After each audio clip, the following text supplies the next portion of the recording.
akala ng lahat bagong kanta ang ia-announce. Pero kasal na pala! Gulat ang fans nang mag-post na si Dionela sa Facebook ng, "Wait lang sa new music mga idol, ikakasal lang kami saglit BRB." Isang simpleng joke na naging totoong-totoo pala. Oo, opisyal ng kasal si Dionela sa kanyang longtime partner na si Mizzy Mendoza. At hindi lang basta kasal, kundi isang intimate at elegant na garden wedding na dinaluhan ng kanilang malalapit na kaibigan at pamilya.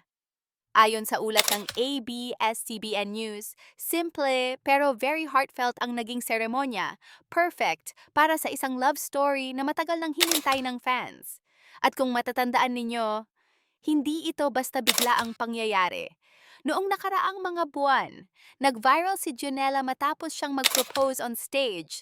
Isang moment na talaga namang kinilig ang buong audience.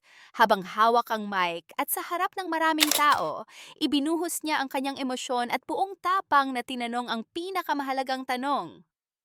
At syempre, she said yes. Doon pa lang, marami na ang nagsabing, ito na yon.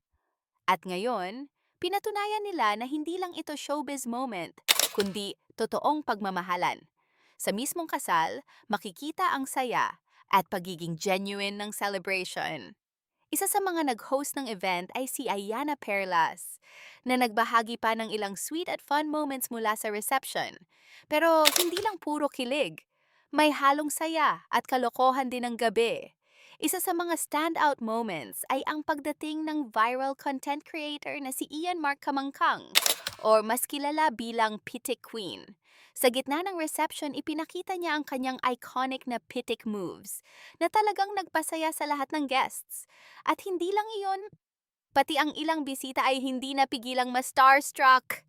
Sa isang post, ibinahagi ni Paolo ang kanyang fangirl, fanboy moment, kung saan sinabi niya, "Wait, super fanboy moment! I love Pitik Queen so much! Minsan lang ako ma-starstruck, and tonight I was quite struck. Oh, BTW, congrats Tim and Mizzy." Kitang-kita na hindi lang love ang umapaw sa kasal na ito, kundi pati saya at good vibes. Sa huli, ang love story ni na Dionela at Mizzy ay isang patunay na minsan ang mga kwento na nagsisimula sa simpleng biro, nauuwi sa habang buhay. At habang naghihintay tayo ng bagong music mula kay Dionela, mukhang mas magandang kanta ang nabuo.